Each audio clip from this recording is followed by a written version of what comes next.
Hello दोस्तों, कैसे हैं? आशा करता आप सब ठीक होंगे। तो आज का कहानी है माफ़ी दे दो अम्मा। क्या लाडो गुड्डी को माफ़ कर पाएगी अम्मा जी? ये कहानी पूरा जानने के लिए इस वीडियो को अंत तक देखें।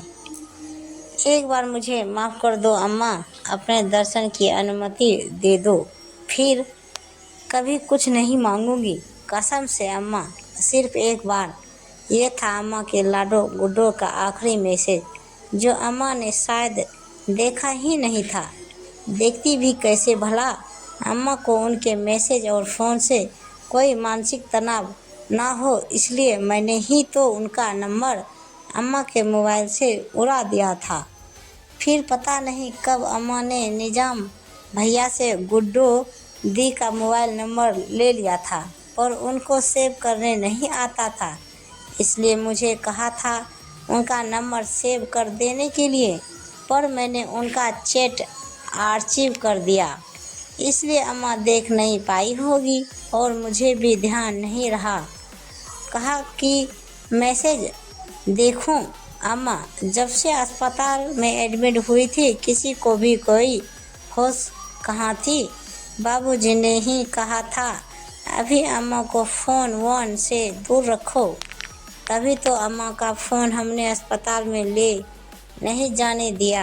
वैसे भी मुझे तो हमेशा बाबूजी के गुड बुक में रहना था, इसलिए मैं कभी सामने से दी को फ़ोन नहीं करती थी।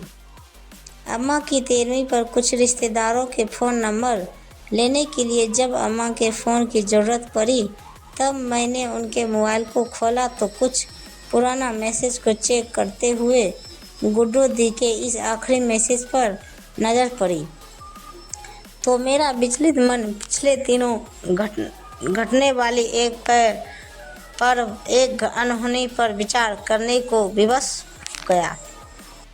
10 दिन पहले की तो बात है।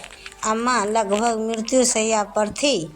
कैंसर अपने अंतिम पड़ाव पर जीवन मृत्यु की स्पर्धा में जैसे अम्मा को हराने की पूरी तैयारी करके आया था, और इधर अम्मा थी कि पता नहीं कौन सी एक अधूरी आस और इंतज़ार को आँखों में बसाए बैठी थी कि उनकी आँखें और भी प्रखर सी हो गई थी। अम्मा की निस्तेज और जर्जर शरीर का सारा तेज लगता है उनकी आँखों में समा गया था। वैसे तो प्रकट में कोई कुछ नहीं कह रहा था, पर मैं बाबूजी और अभिषेक भैया अच्छी तरह जानते थे कि अम्मा को किसका इंतज़ार था, उनकी लाडली गुड्डो का। और हो भी क्यों ना, भला आखिरी अम्मा को गुड्डो दी को देखे हुए उनके कम से कम 11 साल हो चुके हैं। इन सालों में उन्होंने कितनी दफ़ा अपने मन को समझाया होगा, अपनी पहली संतान जिगर के टुकड़े को फ़ोन करने से खुद को रोका होगा, पता नहीं। मैं अक्सर सोचा करती थी कि अम्मा, मैं कितना धैर्य है, कितना मन को मारकर और भावनाओं को बांध कर रहना आता है। अम्मा को कैसे उन्होंने अपनी आँख की पुतली, अपनी राजकुमारी को देखे बिना दिन गुजारे होंगे। आखिर उन्होंने अपने कलेजे के टुकड़े को खुद से दूर रखने को अपने कलेजे पर पत्थर रखा होगा। कितना बिलखी होगी अम्मा जब वह अपनी बेटी का साथ ना दे पाई होगी। आज मैं खुद एक प्यारे से बच्चे की माँ बनकर समझ पा रही हूँ कि अम्मा के लिए वह कितनी दुविधा और असमंजस का समय रहा होगा, जब उन्होंने बाबूजी की धारती आवाज़ों में गुड्डो और परिवार के बीच में किसी एक को चुनने के लिए मजबूर किया होगा। वैसे गुस्सा और क्षोभ तो अम्मा को भी हुआ होगा, आखिर उनका भी तो विश्वास टूटा था। पर वह उनका साथ देने के लिए घर कैसे छोड़ देती? गुड्डो दी के अलावा उनके 2 बच्चे और भी तो थे, मैं अंतरा उर्फ अंतु और अभिषेक भैया। उफक उफक कैसे दिन था वो।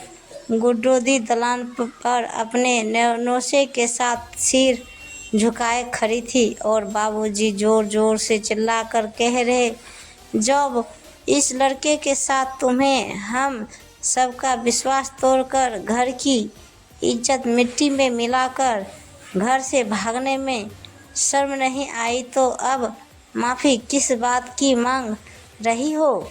आज से तुम हमारे लिए मर गई हो, दोबारा अपना मुंह मत दिखाना। अम्मा ने आगे बढ़कर बाबूजी को थोड़ा शांत करना चाहा कि इस तरह ऊंची आवाज़ में चिल्लाएंगे तो अपने घर की बहुत बदनामी होगी। अपने घर की इज्जत को यूं सारे आम ना उछालिए। अम्मा ने अपनी बात ख़त्म भी नहीं की थी कि प्लान्स में वह हो गया जिसकी किसी ने कल्पना तक नहीं की होगी। बाबूजी ने अम्मा को गुस्से से ज़ोर से झटका दिया।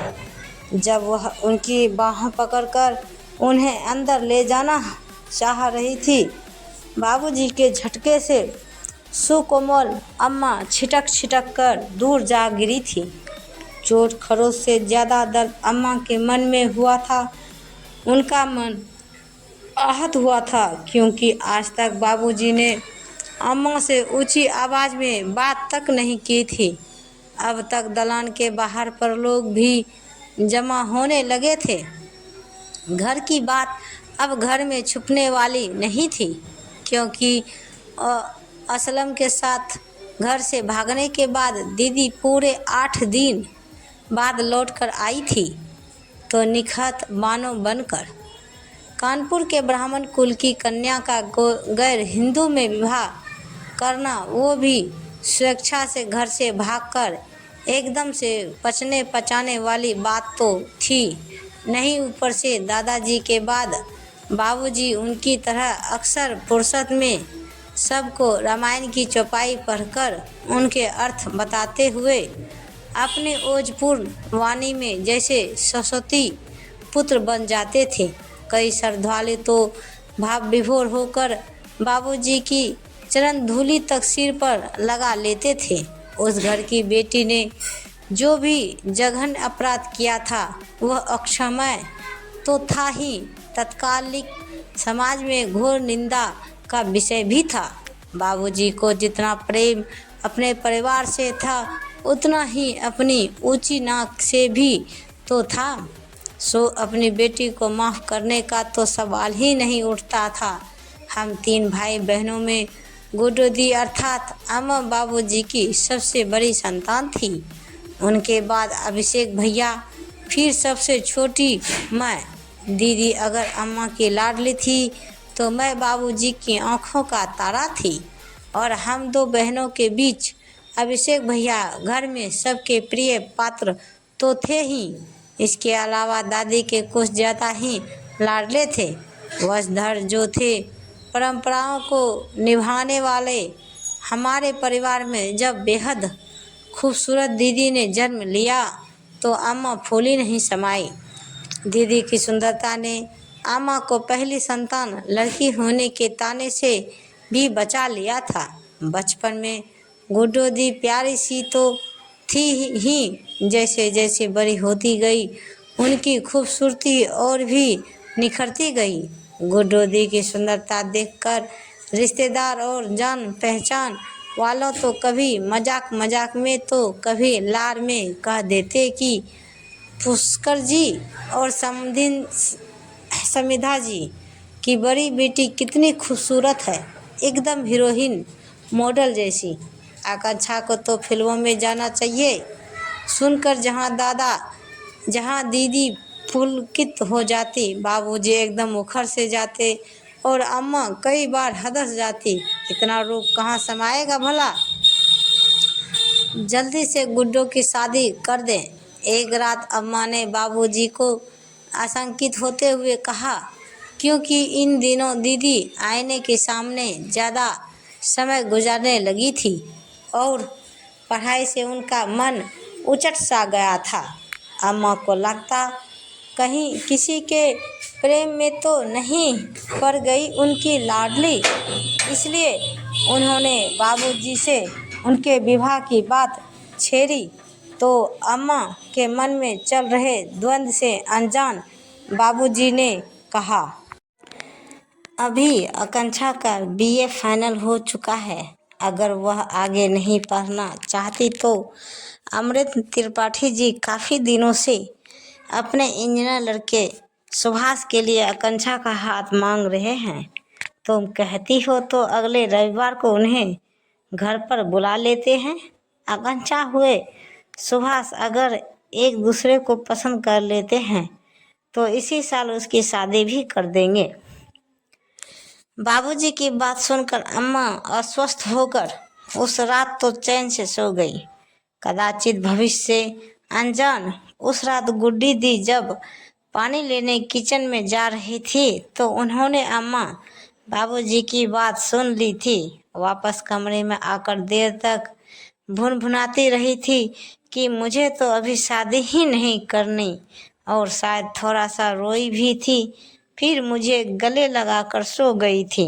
मुझे ज़्यादा कुछ तो समझ नहीं आया, पर इतना अंदाज़ा तो लग ही गया था कि गुड्डो दी अभी अम्मा बाबूजी की पसंद के लड़के से शादी करने को आसानी से तो मानेगी नहीं, क्योंकि दीदी किसी असलम लड़का नाम के लड़के से ज़्यादा घुलने मिलने लगी है। इसकी भनक मुझे और भैया को अपने दोस्तों के द्वारा मिलती रहती थी। 12वीं में पढ़ने वाली मैं कोई बच्ची तो नहीं थी, और भैया तो दीदी के कॉलेजों में ही फर्स्ट ईयर में था। पर गुड्डो दी ऐसे घर से भाग जाएगी यह तो किसी ने नहीं सोचा था। अपनी सहेली पूनम की शादी में शामिल होने के लिए दीदी अम्मा से कहकर गई कि अम्मा पूनम की शादी में सभी सहेलियां रात भर रुक रही है, मैं भी रुकना चाहती हूँ। कल सुबह सुबह ही पूनम की विदाई है, उसके तुरंत बाद आ जाऊंगी। आप बाबूजी को कैसे भी मना लेना। अम्मा अपने लाडली को मना नहीं कर पाई। जाते जाते दीदी पलटी और कसकर अम्मा के गले लगी। उस वक्त अम्मा को अपनी गुड्डो पर जाने कैसा लार आया कि अपने गले से सोने का हार निकालकर दीदी को पहनाते हुए बोली, शादी में जा रही हैं गुड्डो, यह ले सोने का है, पहन लो, पर संभाल कर रखियो। दीदी ने अम्मा के पैर छुए और फिर घर के ठाकुर जी को भी प्रणाम किया। तो उस वक्त दीदी का अम्मा के पैर छूना मुझे थोड़ा अजीब तो लगा, पर मैंने यूं ही उनको छेड़ते हुए कहा था, गुड्डो दी, आप अपने सहेली की शादी में जा रही हो या खुद अपनी शादी में? आप अम्मा के पैर क्यों छू रही हो? बदले में दीदी मुस्कुराई और मेरे गाल खींचते हुए खुशी खुशी शादी में जाने को निकल गई। खुद अभिषेक भैया तो उन्हें पूनम दीदी के घर तक छोड़कर आए थे। अगले दिन सुबह से दोपहर और अब शाम होने को आई और बाबूजी के दफ्तर से आने का समय भी हो गया। तो अम्मा ने पूनम के घर फ़ोन लगाया तो उनकी बहन ने बताया, रात गुड्डो दी जयमाला के तुरंत बाद घर के लिए निकल गई थी, यह कहकर कि ज़्यादा रात तक ना रुक सकेगी, उनके बाबूजी नाराज़ होंगे। पूनम दीदी ने घर में भी सबको बाबूजी के गुस्सैल स्वभाव और पारंपरिक होने का पता था, अतः किसी ने दीदी को रुकने की जिद नहीं की थी। अब घबरा कर अम्मा ने आशंका जताते हुए और लगभग रोते हुए कहा कि अगर गुड्डो कल रात ही जब घर के लिए निकल गई थी तो अब तक घर क्यों नहीं पहुंची? आखिर कहाँ गई मेरी फूल सी कोमल बच्ची? कहीं उसके साथ कोई अनहोनी ना हो गई हो? अभी तेरे बाबूजी आते होंगे, उनको क्या जवाब देंगे? कहकर दादी ने अभिषेक भैया को गुड्डू दी के तमाम दोस्तों के घर पूछने की भेजा और मुझे सबको फ़ोन पर पूछने कहा। तब स्मार्टफोन नहीं आया था, सो व्हाट्सएप नहीं हुआ करता था। इधर दीदी को सुबह से जब भी फ़ोन लगाया तो स्विच ऑफ आ रहा था। बाद में उनका फ़ोन उनके कमरे में टेबल पर पड़ा मिला था, जिसे दीदी ने जानबूझकर छोड़ा था या गलती से छूट गया था, इसका पता नहीं। उस रात दीदी जब दोस्तों के घर और फ़ोन पर दरियाफ्त करके भी नहीं मिली तो मजबूरन बाबूजी को बताना पड़ा। सुनते ही वह तो पहले अम्मा पर बिगड़े, फिर चाचा और दादी के साथ कुछ मशवरा करने लगे। पुलिस में तो जाने का सवाल ही नहीं उठता था। इससे परिवार की बदनामी जो होती थी।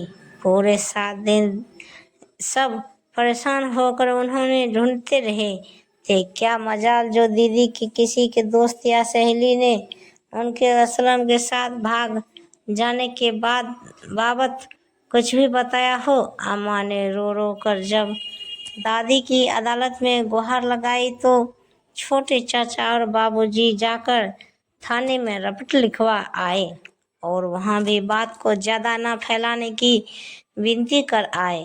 खैर बात तो फैलनी थी और फैली भी खूब, इतनी कि घर से निकलते ही जो जान पहचान का मिलता बस एक ही सवाल पूछता, गुड्डो का कुछ पता चला? अगर दीदी भागने के 2-3 दिन बाद भी लौट आती तो बात संभल जाती, पर वह लौटी भी तो पूरे 8 दिन बाद असलम से निकाह करके। सब चौंक गए थे। हम दोनों भाई बहन को तो थोड़ी भनक भी थी कि गुड्डो दी किसी असलम नाम से लड़के से मिलती है, पर अम्मा बाबूजी को तो दीदी और असलम के मेल जोल के बारे में कुछ भी पता नहीं था। उनकी तो धरती ही डोल गई थी। गुड्डू दी ने पूरे परिवार को दुनिया समाज के सामने लाकर खड़ा कर दिया था। किसी गैर हिंदू लड़के के साथ घर से भाग जाना और फिर पूरे 7 दिन बाद वापस आना, इस बीच पूरे परिवार को लोगों के तानों से बेधा जाना एकदम असहनीय होता जा रहा था। इससे बाबूजी का क्रोध और आक्रोश दी पर बढ़ता ही जा रहा था। अगर पहले आ जाती तो शायद परिवार बदनामी से बच जाता, पर आई तो पूरे 7 दिनों के बाद। 8वें दिन जब तक बात पूरे शहर में फैल गई थी। ऐसी बातें फैलते हुए देर कहाँ लगती है। और साथ में यह भी बात फैल गई थी कि अम्मा बाबूजी का शासन कमज़ोर है, बेटियां अनुशासित है। अनुशासित नहीं, बहुत बड़ी बात थी। एक माता पिता की परवरिश पर समाज सवाल उठा रहा था। बाबूजी तो गुड्डी दीदी को कभी माफ़ी नहीं कर पाए। उस दिन वापस आकर दीदी कितना रोई, गिड़गिड़ाई, एक तरह से बाबूजी के पैरों पर लौट गई। पर बाबूजी पत्थर के हो गए थे। जिस समाज में आज तक सर उठाकर चलते आए थे, वहाँ बाप दादा की पगड़ी उछालने वाली अपने कुलक्षणी बेटी को कैसे माफ़ कर देते। बाबूजी और चाचा जी एकदम अटल खड़े थे। अम्मा और चाची की जुबान कैसे खुलती जब गलती उनकी बेटी की ही थी। और दादी ने तो हद ही कर दी थी। उनके चेहरे पर इतना क्रोध मैंने तो कभी नहीं देखा था। जब गुड्डो दी और जीजाजी दादी के चरण स्पर्श करने को झुके तो उन्होंने पैर पीछे कर लिया और बड़े ही अपमानजनक शब्द कहे। दादी ने लगभग दीदी को खुद से परे करते हुए कहा, मुझे छूने की कोशिश भी मत करना। अब तुम ब्राह्मण कुल की नहीं हो। बस अपमान का शायद आखिरी घूंट था वो गुड्डो दीदी के लिए। तब जो असलम का हाथ पकड़कर पलटी तो फिर वापस मुड़कर नहीं देखा। बाबूजी और अम्मा के पैर के पास की मिट्टी उठाया और उसे ही ने अपने पीहर की भेंट समझकर अपने आंचल में बांधा था। अपना पाथे समझकर और असलम के साथ निकल गई थी। उड़ती उड़ती खबर आती रही कि उनके 2 बच्चे हैं और अभी वह अलीगढ़ में रहती हैं, वगैरह वगैरह वगैरह। आगे जाकर भैया की नौकरी पहले लखनऊ में लगी तो शादी के बाद उन्होंने अम्मा की हालत देखते हुए किसी तरह कोशिश करके अपना तबादला कानपुर करा लिया, पर तब तक अम्मा को इस जानलेवा रोग ने पकड़ लिया था। अब कम से कम पुष्पा भाभी और चिंटू से घर में थोड़ी चहल पहल रहने लगी थी। संजोग से मेरी शादी कानपुर में ही हुई थी, सो मायका छूटकर भी नहीं छूटा था, पर अम्मा के लिए हम सब मिलकर भी गुड्डो दी की जगह ना भर सके थे। वैसे भी एक माँ के लिए उनकी संतान का विकल्प कोई और कैसे हो सकता है। बाबूजी और अम्मा के सामने तो जैसे गुड्डो दी का नाम तक लेना वर्जित था। दादी जब तक जिंदा रही गुड्डो दी को साथी और गरियाती ही रही और कलकत्ता में उनके साप का असर हुआ भी। ईद के वक्त भैया का एक दोस्त निजाम अलीगढ़ से कानपुर अपने घर आया तो भैया से मिलने हमारे घर भी आया था। तभी उसने यह खबर सुनाई थी कि गुड्डो दी बहुत दुखी है। आश्रम के स्टूडियो का काम कुछ घाटे में चल रहा है और अब वह चौथे बच्चे को जन्म देने वाली है। उनके 3 बच्चे हो गए हैं और आगे भी अपनी मर्जी से बच्चों का जन्म देना है या नहीं देना है, इस पर गुड्डो दी की कोई मर्जी नहीं चल रही थी। सुनकर अम्मा बहुत विचलित हुई थी कि निजाम के हाथों पैसे और काफ़ी सारा सामान भिजवाया भी था। पता नहीं कैसे बाबूजी को मालूम पड़ गया और वह अम्मा पर काफ़ी नाराज हुए थे। कदाचित दीदी के घर से भाग जाने और विश्वासघात करने को माफ़ नहीं कर पाए थे। उन्हें इस बात की बहुत तकलीफ थी कि अगर दीदी और असलम का प्यार सच्चा था और वह दोनों शादी करना चाहते थे तो कम से कम अपने परिवार वालों की मर्जी का इंतजार करना था। यूं विषम परिस्थिति से लड़े बिना आसान और चोर जैसा रास्ता अपनाना कदाचित हमारे परिवार में नहीं सिखाया जाता था। हर परिस्थिति में डट कर करना, सामना करना, फिर जीतना, यही देखते आए थे हम अपने पूरा परिवार में। और गुड्डो दी भी तो इसी परिवार का अंश थी। बहुत खूबसूरत दीदी, शायद अपने खूबसूरती की ज़्यादा से ज़्यादा तारीफों के पुल बांधने वाले असलम को दिल दे बैठी थी और बहुत जल्दबाजी में भविष्य का फैसला कर लिया था। बात यह नहीं थी कि असलम उनका सही जीवन साथी है या कोई और अच्छा जीवन साथी साबित होता है। बात है उन्होंने निर्णय लेने में बहुत जल्दी कर दी थी। कुछ निर्णय हमारी ज़िंदगी में ऐसे होते हैं जो सिर्फ अकेले नहीं लिए जा सकते। शादी विवाह का निर्णय भी उन्हीं में से एक है, क्योंकि हमने अपने आप को खुद जन्म नहीं दिया, तो ऐसे में हमें जन्म देने वालों का भी हम पर अधिकार होता है और उनसे उनकी राय जानना भी बहुत आवश्यक होता है। अनुभव की थाती तो बुजुर्गों के हाथों में होती है। उतावलापन उत्साह युवाओं का स्वभाव है, परंतु धैर्य और दूरदर्शिता तो उम्र के साथ ही आती है। गुड्डो दी ने जो भी किया हो उसके परिवार तो टूट ही गया था। बाबूजी एकदम खामोश हो गए थे। दादी अपने पूजा पाठ का आडंबर कुछ ज़्यादा करने लगी थी। हम भाई बहन घर बाहर तो अलग माहौल में खुद को किसी तरह सामान रखने की कोशिश कर रहे थे। सबसे ज़्यादा थी अम्मा, क्योंकि एक दिन माँ बाप बच्चे से दूर कभी खुश नहीं रह पाते, और यहाँ तो उनकी लाडली ना उनसे सिर्फ दूर हुई बल्कि उनका विश्वास भी तोड़ कर गई थी। शायद गुड्डू दीदी ने अम्मा, बाबूजी, दादी, भैया, छुटकी बहन सबका विकल्प असलम और उसके परिवार में ढूंढ लिया हो, पर हमारा परिवार गुड्डू दीदी का विकल्प नहीं ढूंढ पाया था।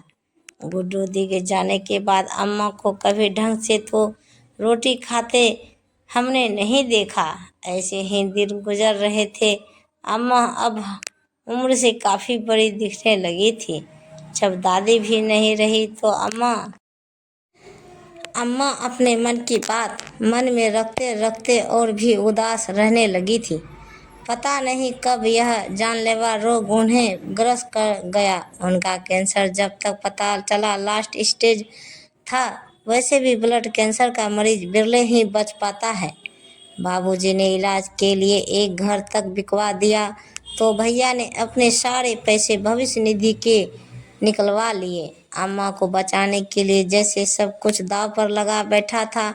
मेरा परिवार अंतु लगता है अम्मा अब नहीं बचेगी। भराए गले से जब भैया ने कहा तो मैं जैसे अतीत के गलियारे से वर्तमान में वापस आई। मैंने कुछ सोचकर कहा, भैया अम्मा की जान गुड्डू दीदी में अटकी पड़ी है। एक बार उनको बुला लेते हैं, शायद उनसे मिल लेते हैं। बाकी मैं समझ गई थी कि भैया क्या कहना चाहता है, पर बाबूजी को कैसे राजी करें।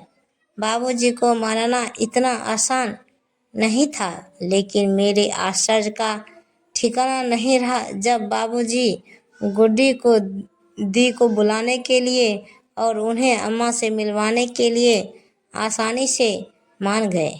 अभिषेक भैया और मैं अगले दिन ही दीदी से मिलने और उनको लाने का निश्चय करके निकल गए।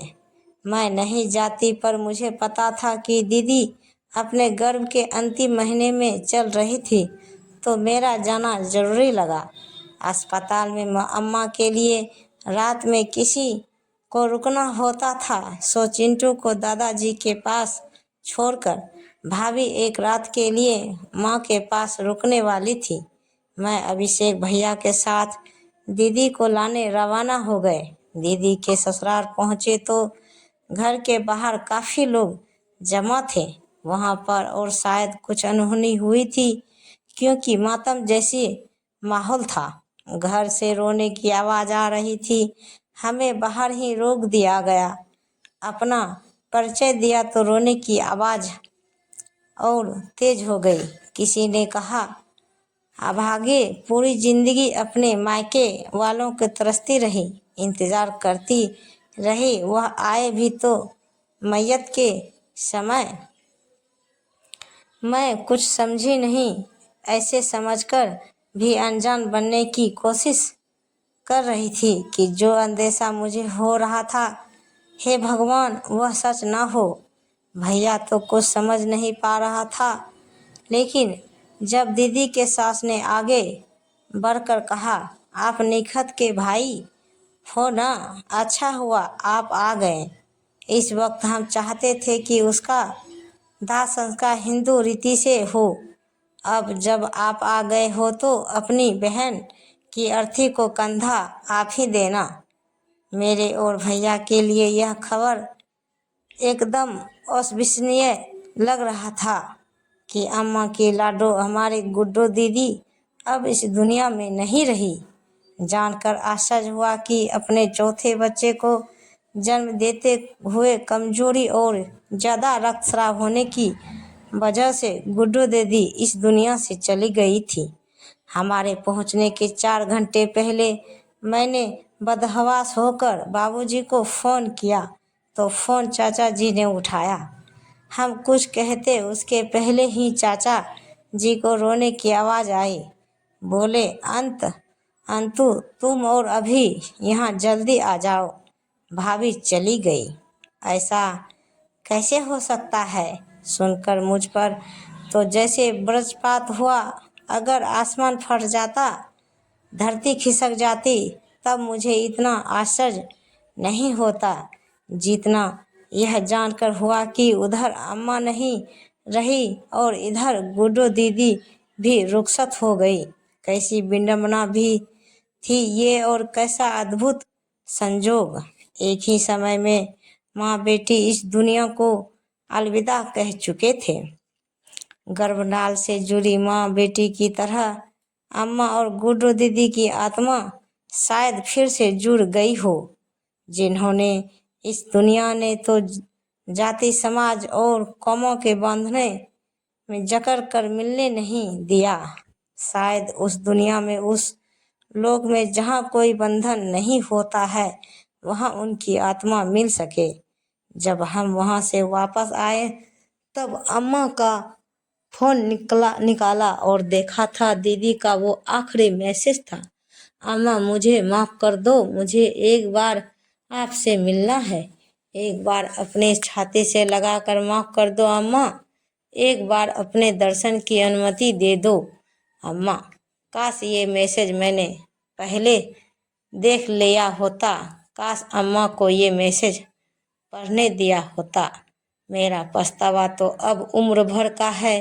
अम्मा बाबूजी ने तो गुड्डू दीदी को माफ़ कर दिया, पर क्या मैं खुद को अनजाने में ही की हुई इस गलती के लिए माफ़ कर पाऊंगी?